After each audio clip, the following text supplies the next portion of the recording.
Muy buena tarde a todas y a todos. A nombre de la Facultad de Ciencias Jurídicas y Sociales de la Universidad Austral de Chile, les damos una bienvenida y agradecemos nuevamente conectarse a nuestras actividades.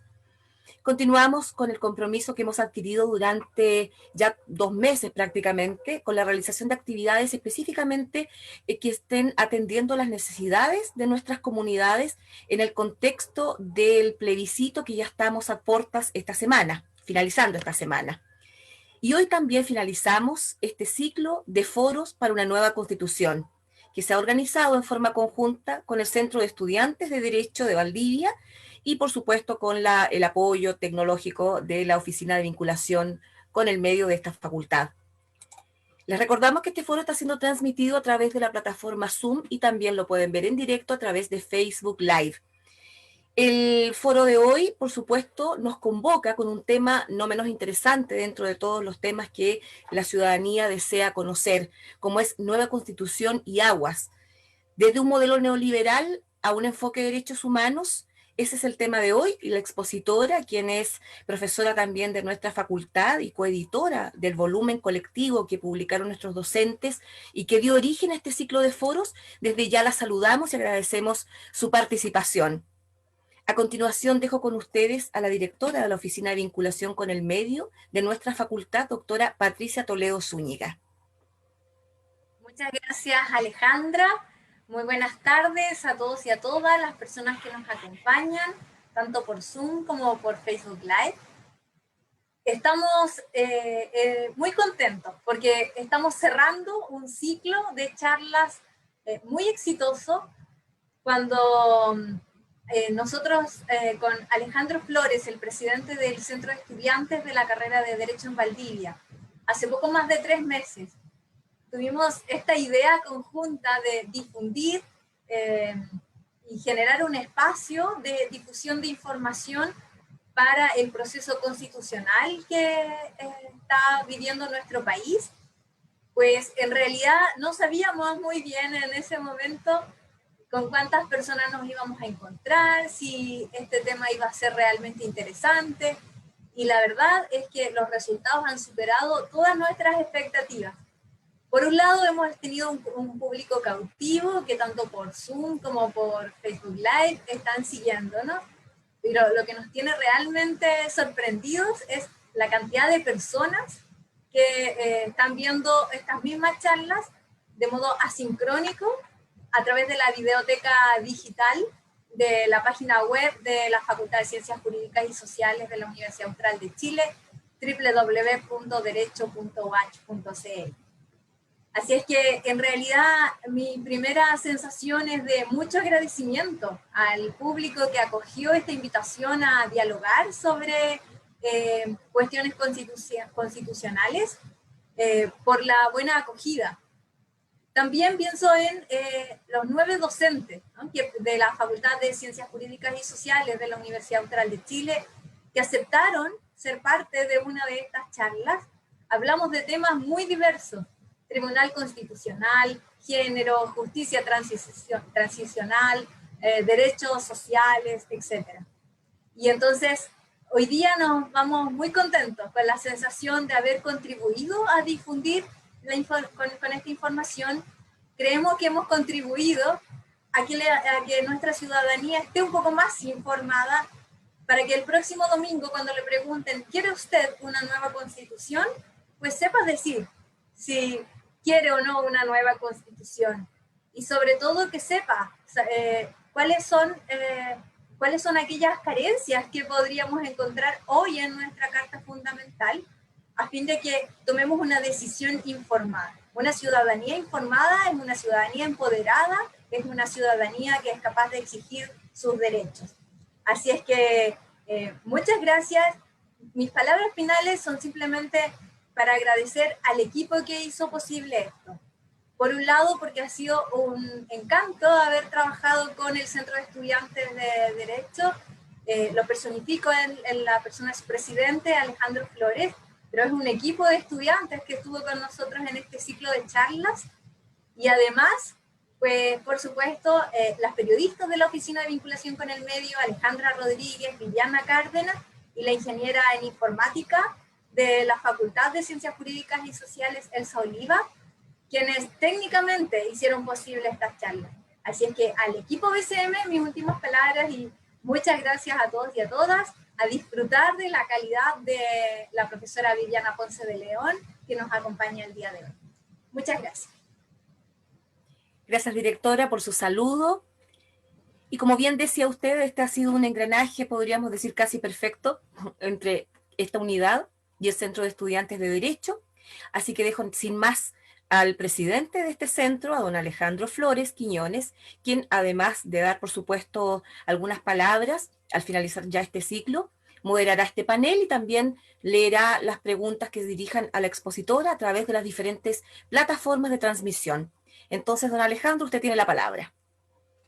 Muchas gracias, estimada Alejandra. Muy buenas tardes a todas y a todos quienes están presentes en este minuto siguiendo la transmisión en vivo, ya sea por Zoom, por Facebook, y a quienes, por supuesto, sigan luego esta grabación en las distintas plataformas, la biblioteca de la facultad, los canales de YouTube también donde van a estar disponibles y también en la biblioteca en Facebook, ¿no? Decía ya la profesora Patricia Toledo que un grupo muy grande de gente sigue ahí estos contenidos que son de las cuestiones que podemos rescatar de esta modalidad, ¿no?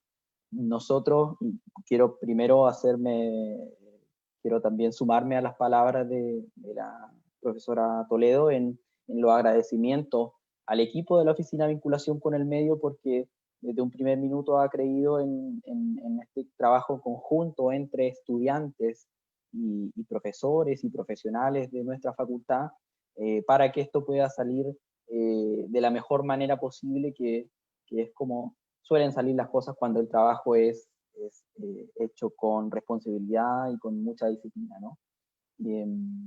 Y decía que es de las cosas que podemos rescatar de lo terrible que ha sido esta pandemia, porque nosotros y nosotras cuando planificábamos el año y pensábamos en las actividades que podíamos hacer, porque se venía proceso constituyente, muchas cosas para este año, y nos encontramos con la pandemia, vimos que todo eso que planificábamos se derrumbaba, ¿no? Luego se hizo más habitual este tipo de actividades, ¿no? Que nos ha permitido que luego estas planificaciones de actividades haya llegado a una cantidad insospechada de personas que siguen luego las reproducciones en los videos, en las distintas plataformas, que se ha podido conectar desde un montón de ciudades. Veo, por ejemplo, a alguien de Temuco conectado en el Zoom, y me imagino que en Facebook también debe haber gente de muchos lugares de nuestro país y también de fuera de él, ¿no?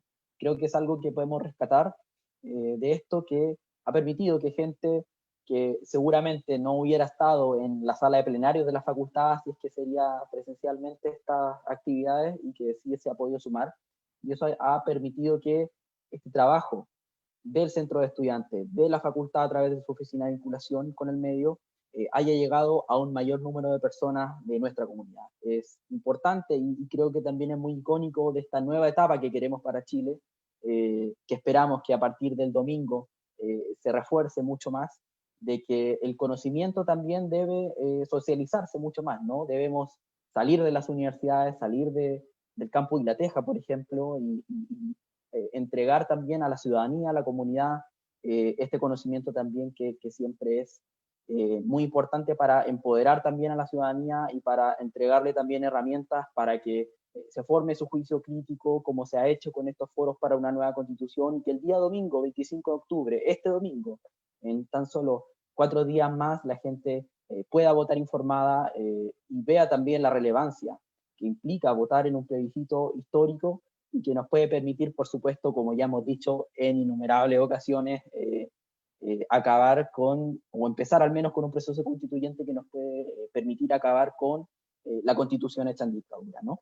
Y quiero tomarme de esto último para señalar la importancia, ¿no?, de que todos participemos. A mí no me cabe duda de que toda la gente que está aquí conectada en este minuto, que la gente que esté siguiendo el video quizá miércoles por la noche o los otros días, va a participar, va a ir a votar, va a ejercer su voto, ¿no?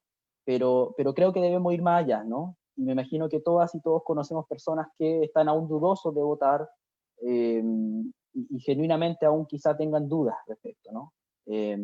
Y creo que nosotras y nosotros quienes estamos acá tenemos que aprovechar que estamos tomando estas herramientas para invitar a esa gente que quizás esté dudosa, que quizás es escéptica de este proceso, para que vaya el domingo, que manifieste su opción que prefiera y que considere que estamos en una oportunidad histórica de acabar con la constitución de Pinochet, ¿no?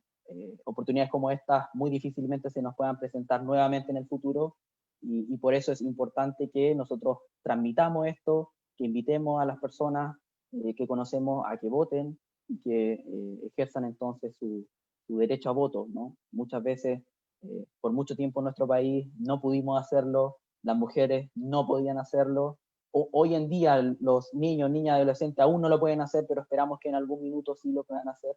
Y creo que es algo que debemos valorar mucho. Valorar también estos espacios y estas actividades. Y quiero también con eso agradecerle a la profesora, a la doctora Viviana Ponce de León, por participar, por cerrar este ciclo, porque también ella ha sido una de las editoras, coordinadoras de este libro que ha sido la excusa para formar estos foros para una nueva constitución. Ese trabajo también ha sido sumamente valioso porque entrega también herramientas a la ciudadanía, a la y los estudiantes también para que nos formemos un juicio crítico a partir de temas fundamentales que se han tocado en estos foros para una nueva constitución. Bien, para no hacer una introducción mucho más larga, y me disculpo quizás si fui un poquito extenso, pero bueno, es el último ciclo, así que había que comentar todas estas cosas. Quiero dejar con ustedes a la doctora Viviana Ponce de León. Ella es doctora en Derecho, es profesora de la Facultad de Ciencias Jurídicas y Sociales de la Universidad Austral de Chile, en su Escuela de Derecho sede de Puerto Montt, que nos va a presentar su tema del día de hoy, que es sobre derecho de aguas, y lo que plantea es algo muy novedoso y es demostración también de quizá esas cosas que por mucho tiempo ni siquiera podíamos discutir o que no eran temas, con la posibilidad de una nueva constitución se reabren estas discusiones, se reabren también estas temáticas que podemos enjuiciar críticamente, ¿no? Y es lo que me imagino nos va a proponer en esta oportunidad la doctora Viviana Ponce de León sobre nueva constitución y aguas desde un modelo neoliberal hacia un enfoque de derechos humanos. Bien, ahora sí, bueno, doctora Viviana Ponce de León, muchas gracias y tiene su tiempo. Bien, muchas gracias Alejandro por la presentación. Buenas tardes a todas y a todos. Antes de empezar, quiero agradecer al Centro de Estudiantes de Derecho y a la Oficina de Vinculación con el Medio de la Universidad Austral por la coordinación de este exitoso ciclo de foros para una nueva constitución. A mí me alegra y me honra mucho tener la oportunidad de participar de esta última sesión. Y como hay hartas cosas que decir y el tiempo no es tanto, voy a ir al grano de inmediato. Y para eso les voy a compartir pantalla en un segundo.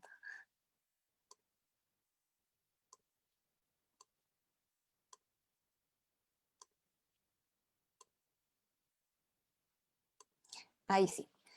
Mi presentación se titula Nueva Constitución y Aguas, desde un modelo neoliberal a un enfoque de derechos humanos. Y en ella quiero explorar básicamente el potencial que nos ofrece el proceso constituyente que formalmente se iniciaría este domingo para hacernos transitar desde el modelo actual de regulación de las aguas, que se podría caracterizar como neoliberal, hacia un modelo de derechos humanos, hacia un enfoque de derechos humanos. Y eso implica también cuestionarse en alguna medida qué tan relevante es en el contexto de esta regulación la Constitución. Para desarrollar este tema, voy a partir con algunas afirmaciones un tanto obvias, pero al mismo tiempo relevantes para dar contexto. El agua es un elemento fundamental para la salud y para el bienestar humano, para la integridad del medio ambiente, la erradicación de la pobreza y el hambre, la producción de energía, el disfrute de prácticas culturales y religiosas, así como para una serie de actividades económicas. Pero pese a que tiene un rol clave en el surgimiento y la subsistencia de la vida en el planeta, o más que pese, paradójicamente, aunque tiene este rol clave, se trata de un recurso extraordinariamente escaso. Y es justamente esa escasez lo que justifica la regulación jurídica del uso de las aguas, como un mecanismo para racionalizar el acceso a ellas y compatibilizar sus distintas formas de aprovechamiento. De hecho, en las últimas décadas la regulación jurídica de las aguas ha ido adquiriendo cada vez más protagonismo, tanto en la agenda nacional como internacional, y en distintas constituciones en el mundo se han ido incorporando normas que reconocen el derecho de toda persona al acceso al agua, y en paralelo distintos instrumentos internacionales de derechos humanos han reconocido la existencia de un derecho humano al agua y al saneamiento. El interés global por las aguas se debe a que la demanda por su uso ha ido aumentando a medida que incrementan las tasas de crecimiento demográfico y se intensifican los efectos del calentamiento global. Evidentemente, esta crisis hídrica global ha tenido un impacto considerable en Chile también. Gran parte de la superficie del territorio nacional está afectada por sequía, desertificación y degradación del suelo. Y estos fenómenos se han ido agravando en los últimos años debido a la disminución de las precipitaciones y el incremento de las temperaturas. Pero, según datos oficiales del MOP, parece existir suficiente agua para asegurar, en teoría al menos, el suministro de toda la población nacional. Y pese a eso, más de 400.000 personas en Chile carecen de acceso al agua a través de cañerías y obtienen su suministro mediante camiones aljibe. Y por si eso no fuera poco, en los últimos años las autoridades han recurrido con cada vez más frecuencia a la declaración de zona de emergencia agrícola, de zona de emergencia ganadera y de zona de catástrofe para las regiones más severamente afectadas por la sequía. Esta contradicción, es decir, la aparente disponibilidad o incluso situación privilegiada del país en materia de recursos hídricos y los problemas de suministro de agua, sugiere que quizás las causas de la escasez hídrica van más allá de la crisis hídrica global. Y en este sentido, el problema de la escasez hídrica, una explicación alternativa, sería más bien que se debe a una mala gestión de las aguas, a una sobreasignación de los derechos de los particulares sobre las aguas. Y para graficar esta situación, podría ser útil recordar que si se comparan los derechos de aprovechamiento otorgados entre 1989 y 1999, aquí en la parte inferior de la lámina, con los derechos de aprovechamiento de aguas otorgados entre el año 2000 y 2015, se observa un incremento de un 400%. Ese no sería el único problema.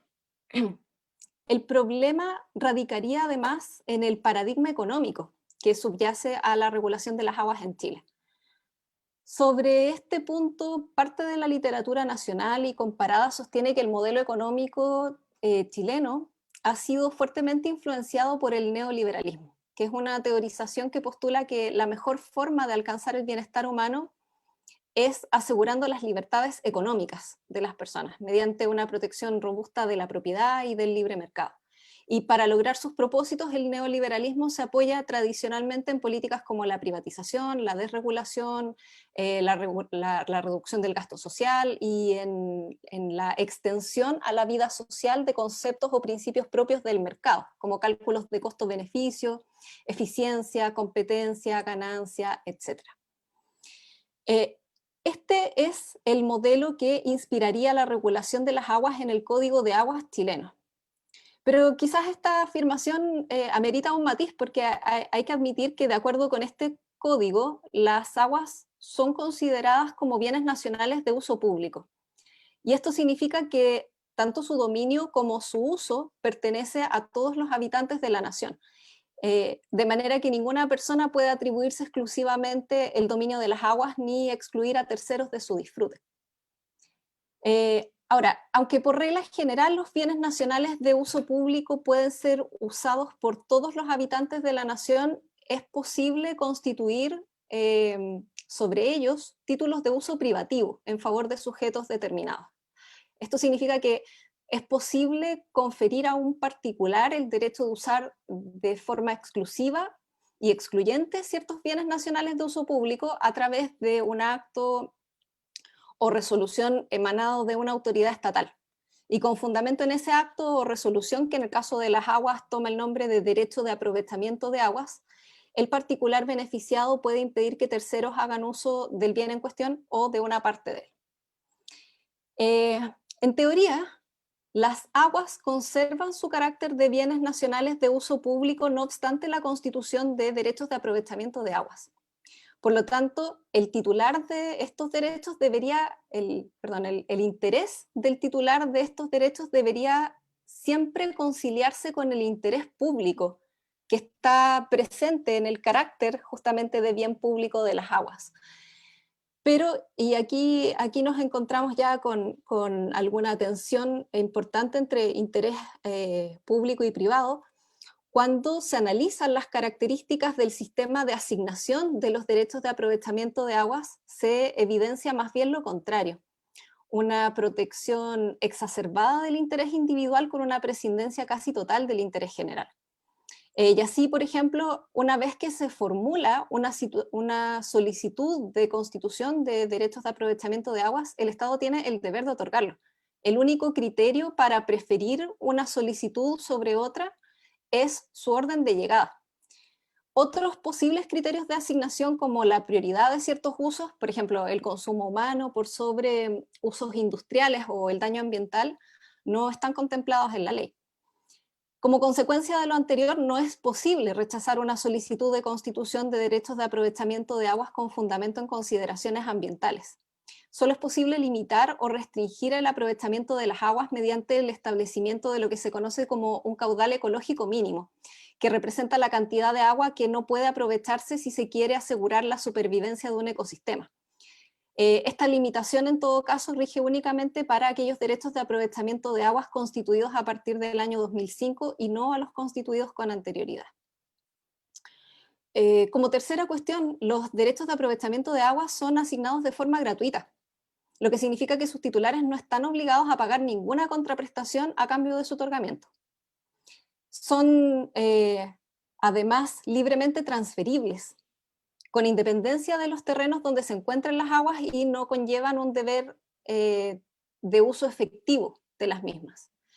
Y esto es muy significativo porque significa que el sistema da cabida al otorgamiento de derechos de agua con fines puramente especulativos, es decir, no con el propósito de usarlos efectivamente, sino para especular con ellos en el mercado. Recién en el año 2005, gracias a una reforma del Código de Aguas que tardó varios años en aprobarse, se introdujo la exigencia de pago de una patente por no uso.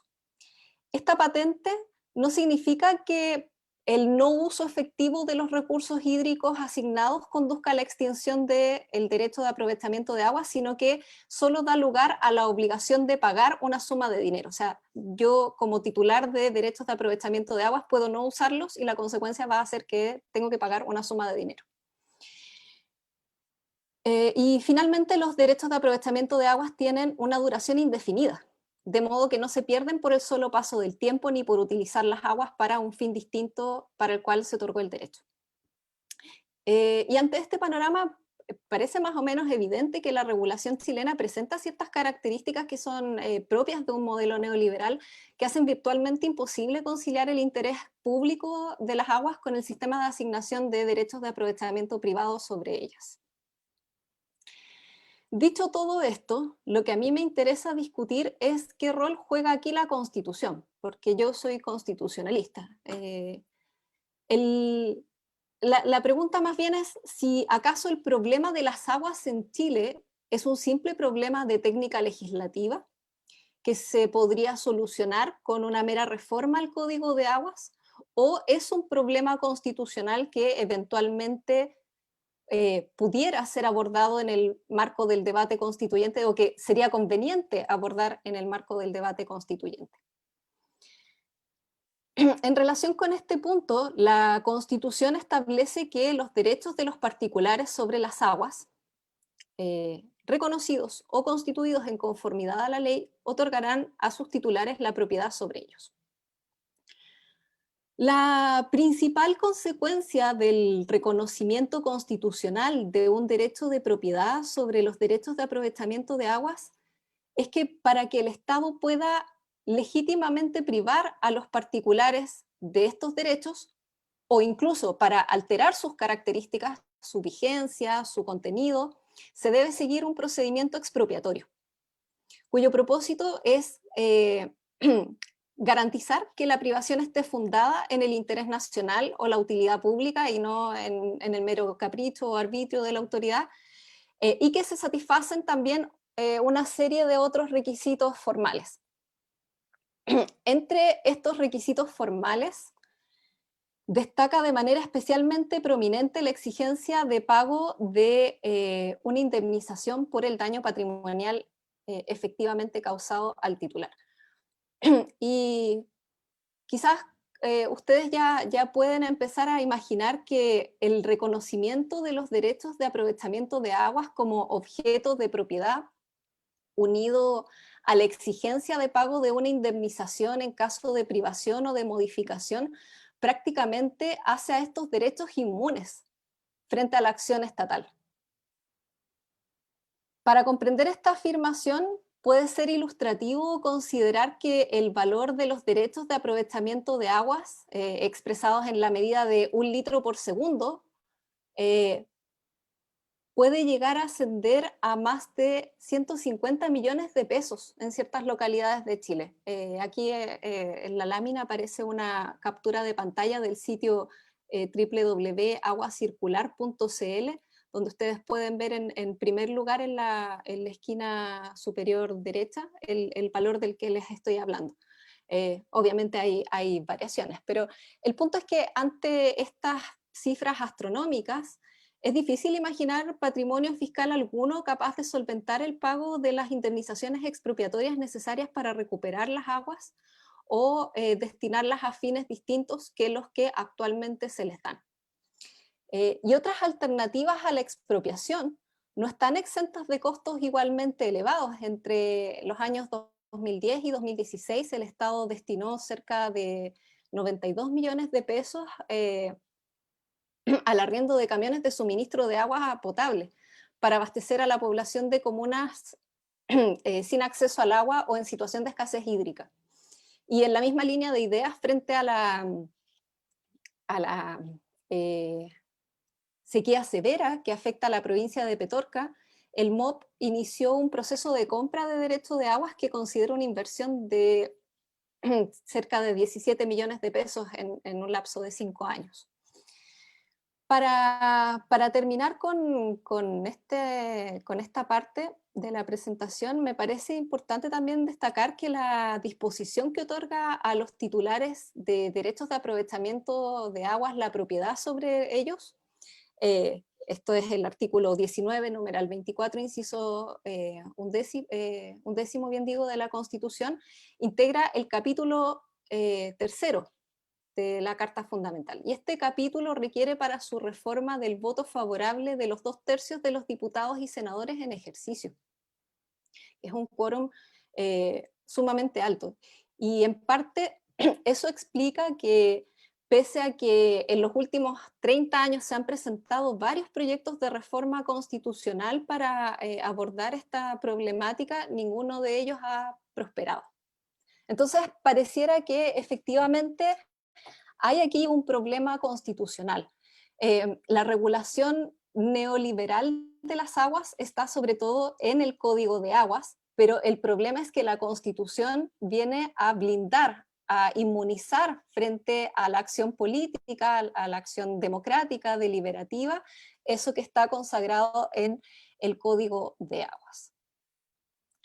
A nivel internacional la situación es distinta y contrasta abiertamente con el modelo de regulación nacional de las aguas. Hay una serie de instrumentos internacionales que reconocen el acceso al agua potable y al saneamiento como un derecho esencial para el pleno disfrute de la vida y de todos los derechos humanos.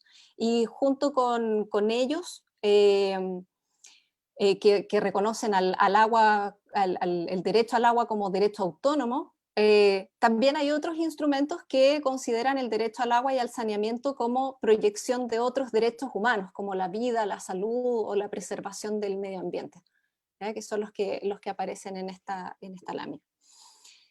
La cuestión es que, de acuerdo con todos estos instrumentos, el derecho humano al agua debe satisfacer ciertos estándares, entre los que destacan la disponibilidad, la calidad y la accesibilidad del agua en términos igualitarios, de la forma que aparece expuesto aquí. Yo no les voy a leer el detalle, pero ustedes pueden verlo con más detención. Lo que me interesa a mí subrayar es que reconocer el derecho humano al agua potable y al saneamiento bajo estos criterios y otros más, sea como derecho autónomo, como derecho en sí mismo o como expresión de otros derechos, significa excluirle de una lógica puramente mercantil. Y por lo tanto, si se asume que existe un derecho al agua, corresponde al Estado impedir que terceros, particulares, empresas, concesionarios, en fin, menoscaben de modo alguno el disfrute del derecho al agua del resto de la comunidad. Y por ende el Estado debe adoptar todas las medidas legislativas o de cualquier otra índole que permitan impedir que esos terceros denieguen el acceso al agua potable en condiciones de igualdad y contaminen o exploten en forma no equitativa los recursos hídricos. El proceso constituyente que se iniciaría el próximo domingo nos ofrece una oportunidad para discutir las bases de un nuevo paradigma de regulación de las aguas con un enfoque de derechos humanos. Pero dicho esto, surgen al menos dos interrogantes. La primera interrogante apunta a si otorgar rango constitucional al derecho al agua y al saneamiento es la mejor estrategia para dotarle de eficacia y asegurar su pleno goce. Y por otro lado, la segunda interrogante dice relación con los parámetros que deberían observarse en la consagración de este derecho, de manera que no se transforme en un derecho de papel, en una promesa vacía. Respecto de la primera interrogante, cabe señalar que varios países, entre ellos, por ejemplo, Bolivia, Ecuador, Uruguay, han adoptado esta estrategia de dar rango constitucional al derecho al agua con algunos efectos prácticos y simbólicos positivos, ¿ya? Obviamente es una estrategia con ciertas limitaciones que están dadas por el contexto internacional, ¿cierto? Y también por ciertas presiones o tensiones que puedan existir a nivel interno, pero aún así con algunos efectos positivos. Y en cuanto a la segunda interrogante sobre los parámetros de tratamiento constitucional de las aguas, estos mismos ejemplos de estas constituciones a nivel comparado nos ofrecen algunas luces. Y así, por ejemplo, podríamos mencionar o podríamos pensar que en una nueva constitución una forma de avanzar hacia un enfoque de derechos humanos en la regulación de las aguas implicaría el respeto a la condición de bien nacional de uso público de las aguas. Sobre esta cuestión, una serie de entidades internacionales ha precisado, de hecho, que si bien pueden existir derechos de los particulares sobre las aguas, incluso podría existir una propiedad, pero sería una propiedad especial, que está sujeta a la aprobación del Estado, que son típicamente temporales y que incluso pueden ser retirados sin derecho a indemnización. En segundo lugar, y en línea con el punto anterior, se deben promover instancias de participación ciudadanas inclusivas, libres, plenas y significativas en los procesos de toma de decisiones relativas al agua que posibiliten algún grado de control público sobre los recursos hídricos, de manera que no quede su control enteramente entregado sin ninguna fiscalización a los particulares y se dependa totalmente de su buena fe. La participación aquí debe estar orientada, entre otras cosas, a identificar grupos de usuarios de las aguas y sus necesidades concretas, con especial énfasis en las necesidades de los grupos más vulnerables.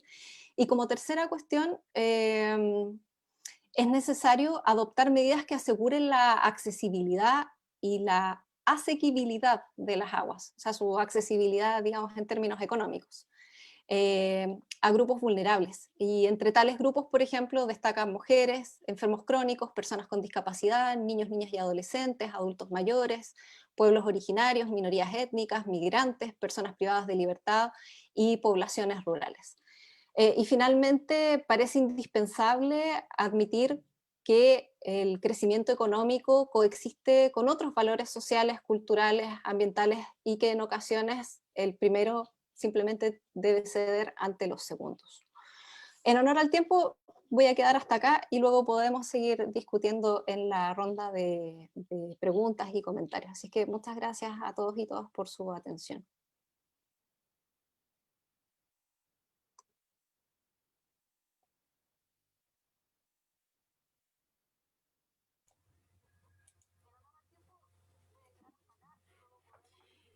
Gracias, profesora. Estamos ya de vuelta con nuestro moderador, Alejandro. Así es. Así es. Muchas gracias, Alejandra. Muchas gracias, profesora Viviana, por su exposición. Ya tenemos preguntas. La primera la envía don Sergio Arancibia y él pregunta, ¿qué se entiende por daño patrimonial? ¿Eso está definido en algún lado? Su micrófono. Sí. Ahí. Perdón. Bueno, no está definido en la propia Constitución, ¿cierto? Pero jurídicamente se ha ido definiendo en la práctica jurisprudencial. Y básicamente el daño patrimonial efectivo para efectos de la indemnización de la indemnización expropiatoria comprende los daños directos que surgen de la privación, o sea, el valor mismo de la cosa de la que se ha sido privado, pero también de la ganancia económica que se deja de percibir con ocasión de la pérdida. ¿Ya? Entonces resulta o puede resultar una suma bastante considerable y eso implica también una evolución en cómo se va concibiendo la propiedad, porque tradicionalmente la propiedad se entendía como un derecho sobre cosas tangibles, sobre cosas que podemos tocar, sobre cosas que podemos ver, y el ejemplo quizás más paradigmático de propiedad es el de la propiedad sobre la tierra, ¿cierto? Sobre los inmuebles. Y en ese contexto originalmente la expropiación se entendía como la sustracción de un inmueble del patrimonio de su titular que luego pasaba al Estado. ¿Ya? Entonces, como el Estado se enriquecía a costa del particular, y bueno, la sociedad toda se enriquecía a costa del particular, se justificaba la expropiación. Pero luego el paradigma cambia cuando se trata de derechos, especialmente de derechos que tienen un contenido económico, ¿cierto? Porque allí ya lo que sucede muchas veces no es que se sustrae algo por completo del patrimonio de un particular, a veces incluso puede permanecer siendo titular del derecho, pero lo que se nos dice, lo que nos ha dicho algunas veces el Tribunal Constitucional, lo que nos ha dicho alguna doctrina es que si tan solo se regulan esos derechos, si se modifican algunas de sus condiciones actuales y eso genera pérdidas económicas para su titular, eso constituye una expropiación que debe ser indemnizada. Muchas gracias, profesora. Bien, muchas gracias también a don Sergio por su pregunta.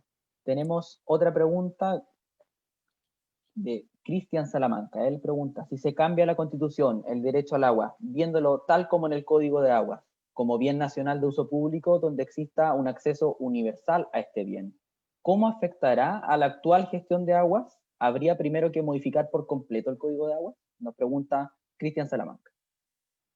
Sí, esa es una súper buena pregunta. Bueno, eso va a depender finalmente de cómo se termine consagrando, si es que se termina consagrando el derecho al agua en la Constitución, ¿ya? Y cómo en qué términos se reconozca la calidad de bien nacional de uso público de las aguas en la Constitución.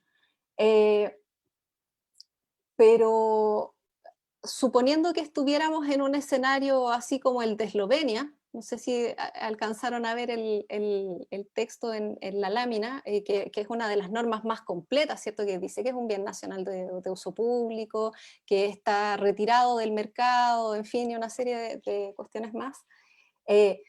Con eso no va a bastar para que mágicamente el mercado de las aguas deje de operar, para que eso, digamos, para evitar abusos, es necesario que la legislación, las instituciones y la regulación a nivel administrativo se ajusten con el tiempo a la Constitución. Ya no va a ser un cambio que opere de la noche a la mañana, sino que lo que va a permitir la nueva Constitución, lo que permitiría una eventual nueva Constitución, podría ser habilitar el juego democrático, habilitar al Congreso Nacional para modificar las leyes que actualmente permiten incurrir en estas prácticas abusivas. ¿Ya? Entonces, no es que la Constitución por sí sola vaya a cambiar de inmediato el modelo de gestión de las aguas. Es necesario que opere luego una adaptación de toda la normativa infraconstitucional al nuevo texto.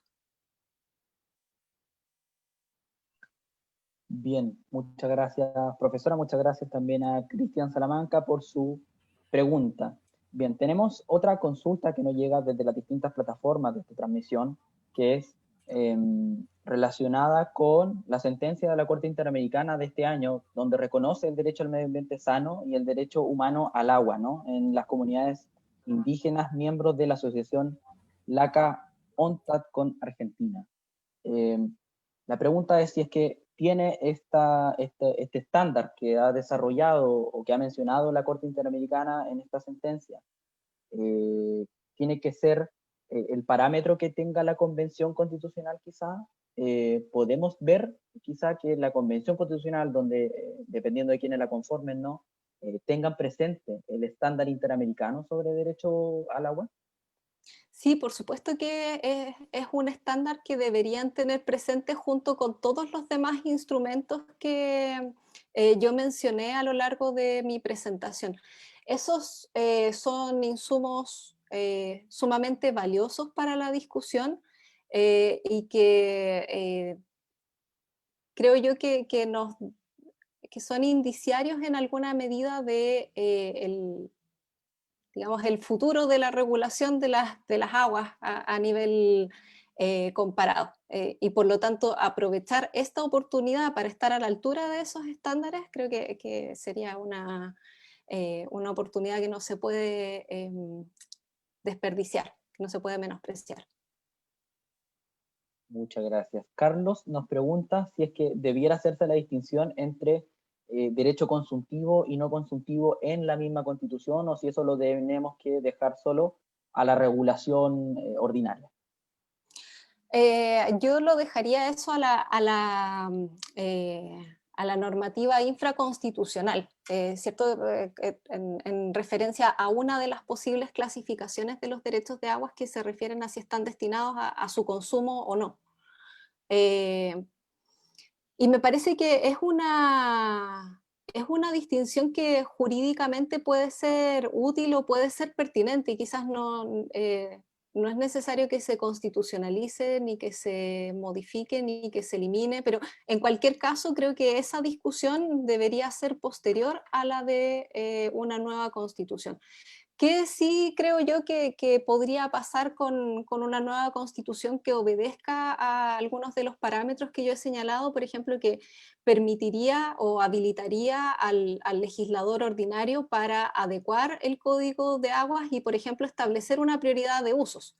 De manera que, por ejemplo, en primer lugar, se privilegiara o se prefiriera el consumo humano, o la preservación del medio ambiente, y luego pudieran ir a continuación otros usos productivos de las aguas. Y allí, bueno, el proceso político irá definiendo qué uso productivo, no sé, energético, alimentario o de otro tipo va primero.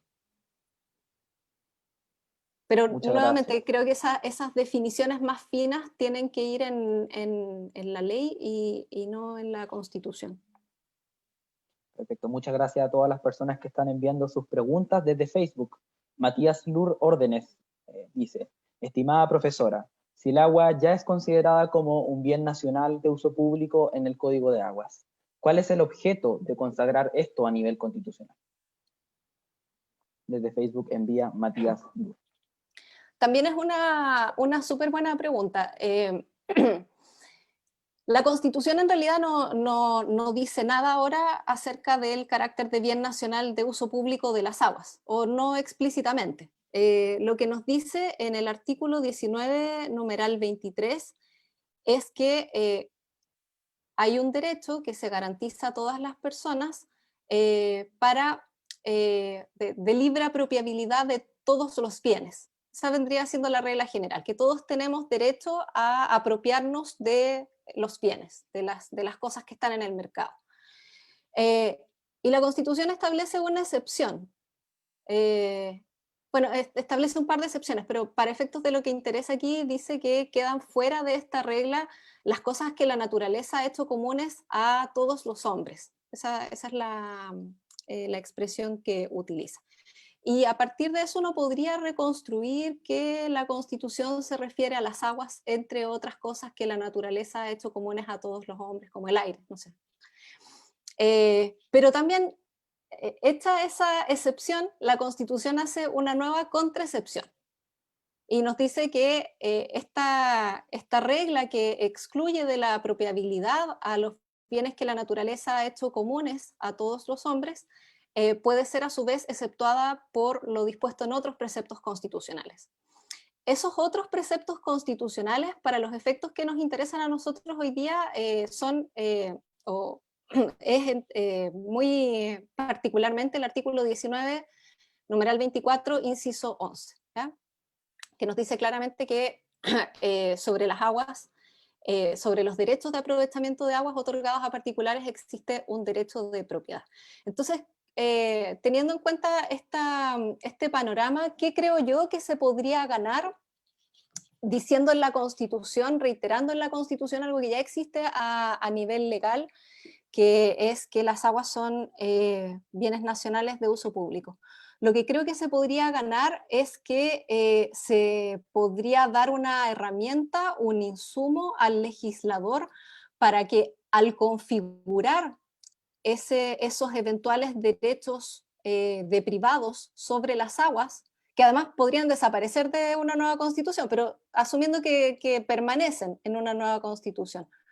Eh, lo que el reconocimiento del carácter de bien público de las aguas podría lograr es que se entienda que esa propiedad no es una propiedad cualquiera, es una propiedad que en todo momento debe satisfacer y debe estar orientada al interés público que subyace al carácter de bien nacional de uso público de las aguas. Bien, para la siguiente pregunta le voy a hacer una prevención, es algo compleja, pero bueno, es respecto al trabajo de la convención, bueno, esperamos convención constitucional, ¿no? Si es que al ser los, los derechos de agua algo tan controvertido y algo que tiene relación con muchos grupos poderosos, ¿no? en nuestro país, va a ser ese quizá una piedra de tope, sobre todo considerando que el quórum es de 2/3, ¿no? Nos pregunta aquí Fernanda. ¿Cree que esa va a ser la piedra de tope en la Convención Constitucional y que va a generar que muy probablemente no satisfaga los 2/3 y que no tengamos este tema del derecho al agua en la Constitución, que tenga que quedar fuera de ella? No, envía Me Fernanda. parece, sí, una excelente pregunta la de Fernanda. Efectivamente existe la posibilidad de que no se alcance el quórum de 2/3, porque es un quórum más o menos elevado y bueno, todavía está por verse qué pasa el domingo, y aún ganando la opción apruebo, todavía están pendientes las elecciones de los y las convencionales, en fin. Pero a mí me tranquiliza de todas maneras el escenario de los 2/3, porque son 2/3 con una hoja en blanco. ¿Ya? Que bueno, quizás no es la ocasión de desarrollarlo con detalle, pero no, es una metáfora esta de la hoja en blanco, que alude a la idea de que cuando no se llega a acuerdo respecto de un asunto, respecto de una materia en el debate constituyente, bueno, esa materia simplemente no queda en la Constitución. Y la razón por la que me tranquilizan los 2/3 con la hoja en blanco es porque, así como eventualmente podría no quedar en la Constitución un derecho humano al agua y al saneamiento, probablemente ese mismo quórum elevado haría inviable que en una nueva Constitución quede la propiedad sobre los derechos de aprovechamiento de las aguas. Y con eso se diluiría esta barrera, este bloqueo al proceso democrático al que yo estaba aludiendo en mi presentación. Así que funciona para los dos lados. Puede ser algo positivo en un sentido y bueno, también puede significar que van a haber cosas que nos interesan que no queden en la Constitución, pero yo personalmente sé que no todos ni todas piensan así, me satisfago con una Constitución que a lo mejor no tenga todo lo que a mí me gustaría idealmente, pero que sin embargo haga posible a futuro ir adaptando el ordenamiento jurídico según las demandas sociales y según, qué sé yo, las necesidades del país, que es algo que no ha ocurrido hasta ahora. Ese es el gran problema. Claro, va a permitir al menos que, si es que no queda en esa constitución, luego en el juego democrático no pueda incorporarse, cuestión que con esta constitución no es posible, ¿no? Claro. O que se pueda incorporar una... vía reforma constitucional, o bien que se pueda reformar sin trabas el Código de Aguas, porque lo que ha pasado ahora, hasta ahora, yo no lo alcancé a mencionar en mi presentación, es que también han habido varias iniciativas de reforma del Código de Aguas que tardan muchísimo en su tramitación en el Congreso, y respecto de estos proyectos se han formulado en todas las oportunidades que se han presentado una cantidad bien elevada de reservas de constitucionalidad, ¿cierto? O sea, constantemente cuando se discuten estos proyectos se está bajo la amenaza de que el Tribunal Constitucional pueda declarar que el proyecto es inconstitucional porque vulnera el derecho de propiedad, y de hecho con las modificaciones que se están discutiendo ahora, o que se estaban discutiendo ahora, entre las que se incluía la discusión acerca de la caducidad de los derechos de agua, también la amenaza constante es que una medida de ese tipo sería inconstitucional por vulnerar la propiedad sobre los derechos de aprovechamiento de aguas. Fernanda nuevamente nos hace otra pregunta, se la envía a la profesora Viviana Ponce de León. ¿Cuál sería la situación de los pueblos indígenas respecto al derecho de propiedad colectivo sobre un derecho de aguas? ¿Cómo colisionaría esto quizá con la regulación en una eventual nueva constitución? Difícil decirlo porque igual eso está todo en el plano de la especulación. Lo que sí diría es que quizás ahora atender adecuadamente a los derechos de los pueblos originarios, a la propiedad de los pueblos originarios sobre la tierra eh, es difícil, es complejo bajo la Constitución vigente, justamente porque se reconoce la propiedad sobre los derechos de aprovechamiento de las aguas, y luego en la regulación legal de estos derechos vemos que puede haber una separación entre los derechos sobre la tierra y los derechos sobre el agua. Y digo que eso puede ser complejo porque para,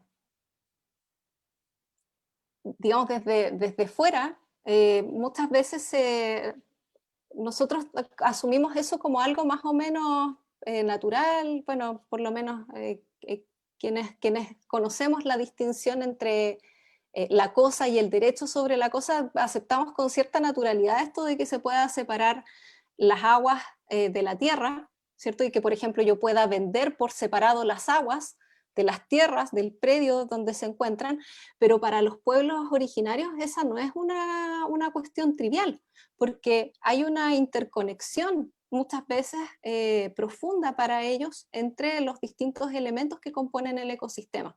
Entonces, si uno lo mira al menos desde esa perspectiva, lo que diría yo es que ahora es muy difícil atender adecuadamente a las peculiaridades de la propiedad colectiva indígena en la Constitución chilena, pese a que la Constitución sí asegura la propiedad en sus distintas especies, y eso incluye, entre otras cosas, la propiedad colectiva. Pero en una nueva Constitución diría que por ahora habrá que esperar a ver qué es lo que se consagra. Es un misterio. Queda mucho por delante y bueno, son dudas que iremos resolviendo, ojalá podamos ir resolviendo en los próximos meses y según el trabajo de la convención. Y si me puedo permitir un comentario adicional, ya que veo que nos vamos acercando al final. Dado que justamente está en este plano de especulación y de cierto misterio, qué es lo que podría ocurrir finalmente en el proceso constituyente y qué es lo que se va a plasmar en un eventual nuevo texto constitucional, yo creo que el llamado es a participar. Obviamente participar votando en el plebiscito, en las eventuales elecciones de convencionales, pero también participar, digamos, en paralelo a las instancias institucionales de participación, exigir a los y las convencionales que se recojan los insumos que se han desarrollado en asambleas territoriales, en cabildos, y mantener esos espacios vivos para ir levantando estas inquietudes. Así que eso. Perfecto. Muchas gracias, profesora Viviana, y vuelvo entonces con Alejandra Rodríguez. Muchas gracias, Alejandro. También aprovecho de sumarme a los agradecimientos de la exposición que ha hecho la profesora Viviana Ponce de León desde Puerto Montt. Estamos transmitiendo, en este caso ella se ha conectado desde la capital de la región de los lagos para este último foro para una nueva constitución. En nombre de la Facultad de Ciencias Jurídicas y Sociales de la Universidad Austral de Chile y del Centro de Estudiantes de esta Casa de Estudios, les agradecemos su nueva conexión a este ciclo de foros que culmina hoy. Prontamente tal vez pudiéramos estar contactándonos por el mismo tema, todo dependerá de lo que se resuelva este fin de semana, este domingo. Invitamos a ejercer este derecho ciudadano que tenemos informadamente. Creemos que hemos aportado desde este rincón del sur de Chile para que ustedes puedan acceder a este ejercicio ciudadano más informadamente. Pero también los dejamos invitados a nuevas actividades. No todo termina con una nueva constitución. Nuestra facultad sigue trabajando en otros temas de interés jurídico. Ya tenemos programado para los días 27 y 28 de octubre el seminario Responsabilidad Civil y Derecho del Consumo. Tenemos ya muchas personas inscritas, así que si a usted le interesa, por favor, revise toda esta información en nuestro sitio web www.derecho.uach.cl. Les deseamos muy buena tarde a todos y a todas.